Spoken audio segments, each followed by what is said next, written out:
Naples के tram कर्मचारियों ने हड़ताल कर दी थी।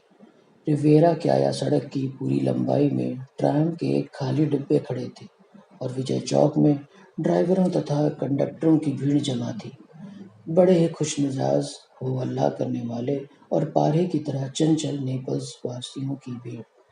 इन लोगों के सिरों और बाघ के जंगले के ऊपर तलवार की तरह पतली फव्वारे की धार हवा में चमक रही थी। जिन लोगों को इस बड़े नगर के सभी भागों में कामकाज से जाना था, उनकी भारी भीड़ शत्रुता की भावना अनुभव करते हुए इन हड़तालियों को घेरे थी। ऐसे सभी कारिंदे, कारीगर, छोटे-मोटे व्यापारी और दर्जी आदि हड़तालियों को ऊंचे-ऊंचे और खींचते हुए भला-बुरा कह रहे थे। गुस्से से भरे शब्द चुभते व्यंग वाक्य हवा में गूंज रहे थे। हाथ लगातार लहरा रहे थे, जिनकी मदद से नेपल्स वासी कभी न रुकने वाली अपनी जबान की तरह ही बहुत अभिव्यक्तिपूर्ण तथा अच्छे ढंग से अपने को व्यक्त करते हैं। सागर की ओर से मंद मंद समीर बह रहा था। नगर उपवन के बहुत बड़े बड़े ताड़ वृक्ष गहरे हरे रंग की अपनी शाखाओं के पंखों को धीरे धीरे हिला रहे थे। इन ताड़ वृक्षों के तने भीमकाय हाथियों के भद्दे पैरों से बहुत मिलते जुलते थे।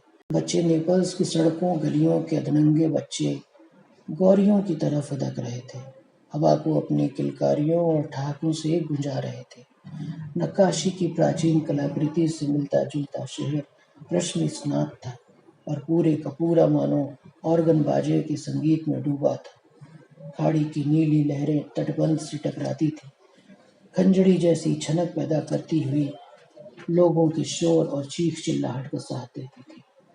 भीड़ की गुस्से भरी आवाजों का लगभग जवाब दिए बिना हड़ताली एक दूसरे के साथ सटते जाते थे।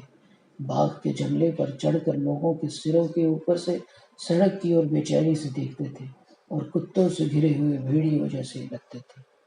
सभी ये जानते थे कि एक जैसी वर्दी पहने हुए हड़ताली इस दृढ़ निर्णय के सूत्र में कसकर बंधे हुए हैं कि किसी भी हालत में कदम पीछे नहीं हटाएंगे। और भीड़ को इस बात से और भी अधिक गुस्सा आ रहा था। किंतु भीड़ में कुछ दार्शनिक किस्म के लोग भी थे, जो बड़े इत्मीनान से सिगरेट का धुआं उड़ाते हुए हड़ताल के बहुत ही कट्टर विरोधियों के साथ इस प्रकार तर्क वितर्क कर रहे थे। अजी महानुभाव, अगर बच्चों को सेवैयां तक खिलाने को पैसे काफी ना हो तो आदमी करे भी तो क्या।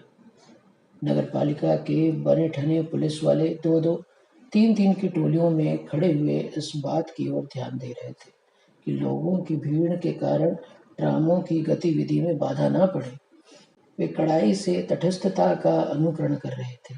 हड़तालियों तथा हड़ताल विरोधियों को एक जैसी शांत नजर से देखते थे और जब चीख चिल्लाहट तथा हाव भाव बहुत ही उग्र रूप धारण कर लेते थे तो दोनों पक्षों का खुशमिजाजी से मजाक उड़ाते थे।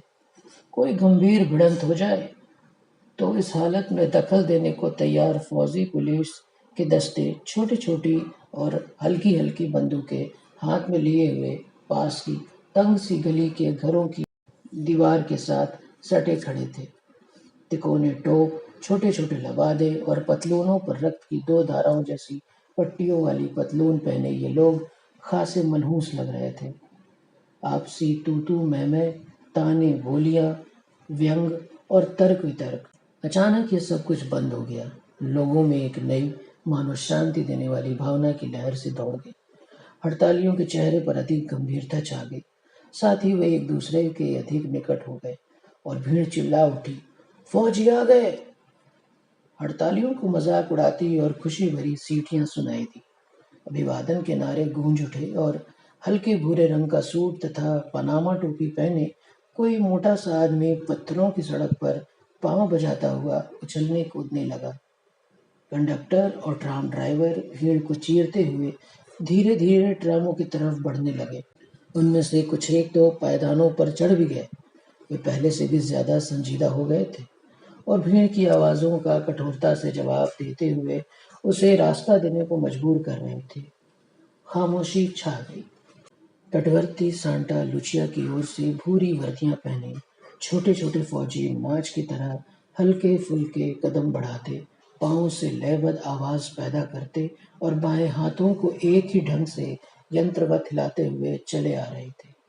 वे मानो टीन के बने हुए और चाबी से चलने वाले खिलौनों की तरह आसानी से टूट जाने वाले प्रतीत हो रहे थे।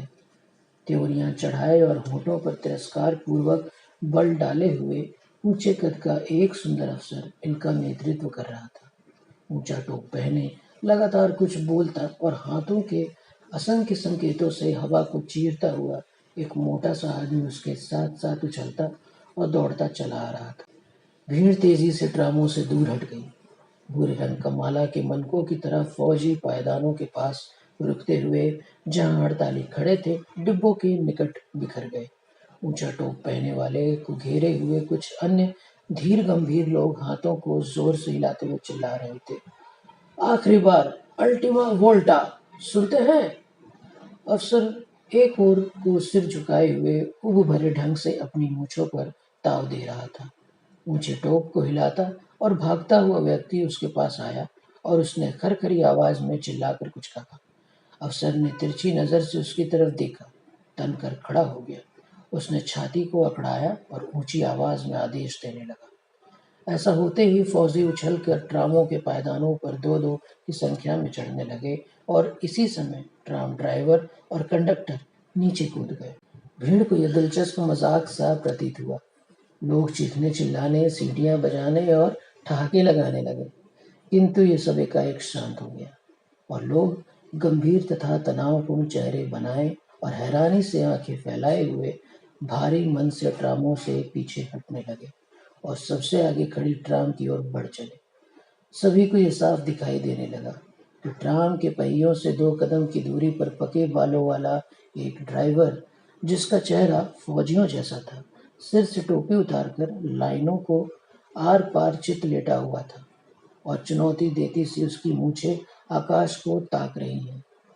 बंदर की तरह चुस्त फुर्तीला एक नाटा सा तरुण अभी उसके पास ही लेट गया और उसके बाद अन्य लोग भी इत्मीनान से वहीं लेटते चले गए। भीड़ में दबी घुटी झंझनाहट थी। मदोन्ना का आह्वान करती हुई भयभीत सी आवाजें गूंज उठती थी। कुछ लोग झल्लाकर भला बुरा भी कहते, औरतें चीखती और आहें भरती और इस दृश्य से आश्चर्यचकित छोकरे रबड़ के गेंदों की तरह उछल रहे थे। ऊंचा टोप पहने व्यक्ति सिसकती सी आवाज में कुछ चिल्लाया। अफसर ने उसकी ओर देखकर कंधे झटके। अफसर को ड्राइवरों की जगह पर अपने फौजी तैनात करने चाहिए थे, किंतु उसके पास हड़तालियों के विरुद्ध संघर्ष करने का आदेश पत्र नहीं था। तब ऊंचे टोप वाला व्यक्ति जी हुजूरी करने वाले कुछ आदमियों को साथ लिए हुए फौजी पुलिसियों की ओर लपका। वे अपनी जगहों से हिले, पटरियों पर लेटे हुए लोगों के पास आए और उन्हें वहां से उठाने के इरादे से उन पर झुक गए। कुछ हाथापाई और झगड़ा हुआ, लेकिन अचानक धूल से लथपथ दर्शकों की भारी भीड़ हिली डुली, चीखी चिल्लाई और ट्राम की पटरियों की ओर भाग चली। पनामा टोपी पहने हुए व्यक्ति ने टोपी सिर से उतारी, उसे हवा में उछाला, हड़ताली का कंधा थपथपाकर तथा ऊंची आवाज में उसे प्रोत्साहन के कुछ शब्द कहकर सबसे पहले उसके निकट लेट गया। इसके बाद खुश मिजाज और शोर मचाते हुए कुछ लोग, ऐसे लोग जो 2 मिनट पहले तक वहां नहीं थे, ट्राम की पटरियों पर ऐसे गिरने लगे मानो उनकी टांगें काट दी गई। वे जमीन पर लेटते, हंसते हुए एक दूसरे की ओर देखकर मुंह बनाते और चिल्लाकर अफसर से कुछ कहते, जो ऊंचे टोप वाले व्यक्ति के सामने अपने दस्ताने फटकारता, व्यंग्यपूर्वक हंसता और सुंदर सिर को झटकता हुआ कुछ कह रहा था। अधिकाधिक लोग पटरियों पर लेटते जाते थे। औरतें अपनी टोकरियां और पोटलियां फेंक रही थीं। हंसी से लोट-पोट होते हुए छोकरे टुटरे पिल्लों की तरह गुड़ी-मुड़ी हो रहे थे और अच्छे कपड़े पहने लोग भी दाएं-बाएं करवट लेते हुए धूल में लौट रहे। पहली ट्राम से 5 फौजियों ने बहुत से लोगों को पहियों के नीचे लेटे देखा। हंसी के मारे उनका बुरा हाल हो रहा था। वे हैंडलों को थाम कर डोलते हुए सिरों को पीछे की ओर झटकते तथा आगे की तरफ झुकते हुए जोर से ठहाके लगा रहे थे। अब वे टीन के बने खिलौनों जैसे बिल्कुल नहीं लग रहे थे। आधे घंटे के बाद शोर मचाती, चीं चूं की आवाज पैदा करती हुई ट्रामें सारे नेपल्स में चल रही थी। उनके पायदानों पर खुशी से मुस्कुराते हुए विजेता खड़े थे। और डिब्बों के साथ चलते हुए भी वही बड़ी शिष्टता से पूछ रहे थे, टिकट? उनकी ओर लाल और पीले नोट बढ़ाते हुए लोग आंखें मिचमिचाते थे, मुस्कुराते थे